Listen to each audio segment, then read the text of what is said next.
naman sa mga kikay dyan na mahilig sa mga makukulay, fashionable and trendy hair dyes, nako, tiyak na magugustuhan niya ituturo sa atin ng My DIY. Kaya naman, para bigyan tayo ng idea kung paano nga ba gawin ang scrunchies, ay makakasama natin ngayon dito sa studio si Patricia.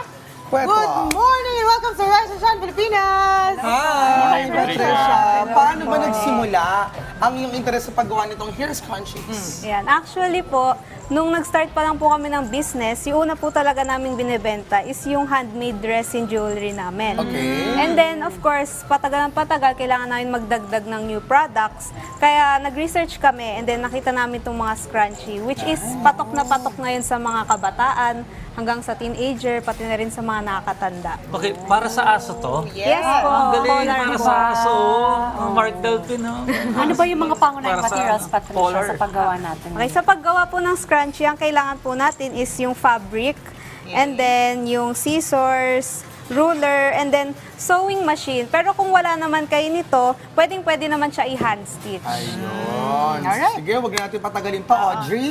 Gawin na natin itong scrunchies. Ano bang unang step? Okay, so yung unang step, kailangan natin gupitin yung fabric into 75 cm by 16 cm. And then, pag didikitin natin yung dalawang dulo, so make sure nyo lang naka-inside out siya. Okay. And then, tatahiin natin dito. Yes. Okay, Ang so cute, very pahalang. baggy, no? Kala ko Opo. nga laruan lang eh. Straight lang siya. Okay. So, ang puhunan mo dito actually itong sewing machine. Or pwede rin Opo. yung handmade. Pwede na. Pero sugat-sugat ka muna. Tapos ditong part na to, pwede tayong maglagay ng tags. Oo, tags. Kung lalagyan mo siya ng Bakit may tags pala? For branding siya. So, pag Okay. nakita siya, sabihin, gawa natin. Anong pangalan ng brand? Brilyante po. Lakas baka ano. Social. Parang show sa GMA. Ah, Mga sangre. So, yun. Pagtapos nun, make sure lang na lagi natin siyang nilalak. okay. And then, after nun, itutupin mo siya sa gitna. Cut Parang lang kailangan natin yung... ipakita natin, Oo, ano, pakita kasi natin sa... oo. Okay na yan, okay na yan. Sige. So, ganito ginawa yung mga ka-RSP, oh. Bali, pagkatapos itahitong nasa gilid, kailangan sa gitna yung hati niya. Okay. Yan, yes po. Tapos dito sa part na to, babalik rin natin siya. So, babalik ta rin. Kailangan balik ta And rin. make sure lang na straight to, naka-flat yung seam sa gitna. Okay. And then itong gitnang ito, ifo-fold natin siya into a tube. Sige. Parang Ayos, feeling ko parang kailangan sitwasyon iurong na. natin dahil hindi nakikita Ayan. yan dito. So kailangan lang siya maging tube. Okay. And then itong part na to yung tatahiin natin. So itong outside na. Ayun, nagkaroon na siya ng volume. Opo. Okay, sige, tahiin na natin. Ayan. So make sure lang na hindi natin matatahi yung Nasa gitna. Gitna na Yes. pinuhol. Oo. Okay, let's start. Yan. So dire-diretso lang yan.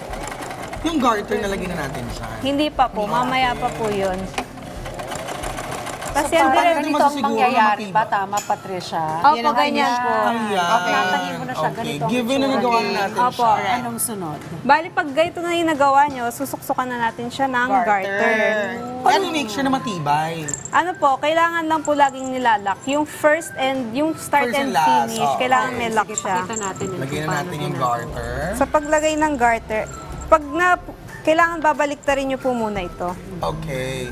Kasi mula sa likod yung pagtahi, para di kita yung tahi, Opo. babalik natin sa pinakaharapan dapat. Ayun. Tsaka natin ipapasok yung... Ngayon, pag ipapasok na natin yung garter. Ang galing. galing. Ang linis ng gawa. Nung bata ako gumagawa ko yun, pero hindi ganyan kalinis yung gawa. Ano mga tapos? karaniwang pagkakamali na dapat iwasan habang gumagawa? Sa paggawa nito, kailangan minimake sure natin yun nga po yung start and finish, kailangan laging nakalak. Nakalak, And then sa garter naman po, pagka sinasuksok na to hanggang dulo, tatahiin siya dito sa makina. Okay. And then kailangan maraming beses mo siya itahiin. Kasi pag natanggal nga naman. Tapos ganito ang final Opo, product ganyan niya. po yung final product. Galing. Kasi imbis po na yung butas po kasi na pinagsuksukan ng garter, imbis na tahiin sa makina, hinahand stitch na lang para Okay. invisible para mas siya. malinis, Yes mas po. mabilis. Ang galing ano, from this is naging ganito Opo. siya. Oo, grabe. Panibagong kalaman na naman natin natutuhan ngayon sa ating My DIY social media account. Bali, mahanap niyo po kami through FB, IG, and then pwede rin sa Shopee. So just search Brillante.resin. Okay, Ayan, Brianna.Messi. Okay, maraming salamat sa pagbibigay ng oras sa amin.